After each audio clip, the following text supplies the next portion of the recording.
നടേശ, എനിക്കൊരു വിസിറ്റ് ഉണ്ട്. എന്തായി ഞാൻ പറഞ്ഞ കാര്യം?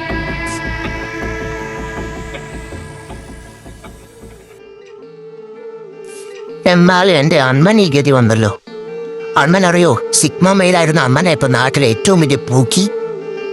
നിർത്തണ, നിന്നോട് ഞാൻ പറഞ്ഞ കാര്യം എന്താ? അണ്ണൻ പറഞ്ഞ പോലെ തന്നെ വർക്ക്ഷോപ്പിൽ കയറി. ആർക്കും ഡൗട്ട് പോകുന്നുണ്ടെന്ന് കരുതി ഒരു നോർത്തിന്റെ ബായി ആയിട്ട് ഞാൻ അഭിനയിക്കുക. അവിടെ പണിയെടുത്തിന്റെ മക്കളെ റബറായി. അവൻ വണ്ടിയായിട്ട് വന്നോ? ഇന്നലെ അണ്ണൻ വണ്ടി പൊക്കണമെന്ന് പറഞ്ഞപ്പോ ഞാനോടത്തെന്തോ റയറായിട്ടായിരിക്കുന്ന. ഇതിപ്പോ എന്തോന്ന് ആക്രിക്ക് പോലും വേണ്ടാത്തൊരു സാധനം.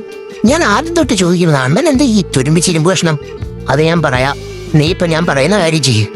വണ്ടി എങ്ങനെയാണ് കഴിക്കലാകുക? മാതാപതി ആവില്ല റിസ്ക. അണ്ണൻ കാര്യം പറ. അണ്ണനെ വീട്ടിലിരുന്ന് ഡയലോഗ് അടിച്ചാൽ മതി. പഴയതുപോലൊന്നുമല്ല കാര്യങ്ങൾ.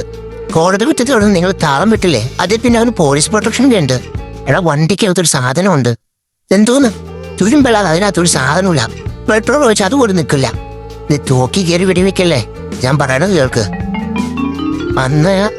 അന്ന് ഞാൻ ആ ബേക്കറിയിൽ വെറുതെ പോയതല്ല. വലിയൊരു ചരക്കുമായി വരുന്ന വഴിയിൽ ആ പൂരശിക്കിങ് കണ്ടത്.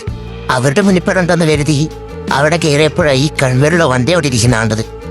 അതിന്റെ കോലം കണ്ട വണ്ടി ഓടുന്നത് പോയിട്ട് സ്റ്റാൻഡിൽ നിൽക്കാനുള്ള ആരോഗ്യം പോലും ഇല്ല. ആരും ഉപയോഗിക്കാതെ കിടക്കുന്നതാണെന്ന് കരുതി ഞാൻ സാധനം അതിന്റെ പെട്രോൾ ടാങ്കിൽ ഇട്ടു. അപ്പോഴാണ് ഇവൻ കുപ്പി ചോദിച്ചു വരുന്നത് കണ്ടത്. അപ്പോഴാണ് എനിക്ക് മനസ്സിലായത് ഇവന്റെ വണ്ടിയാണ്. എന്തായിരുന്നു ചരക്ക്? വജ്രം, 2.5 കോടിയുടെ വജ്രം. 2 കോടിയോ?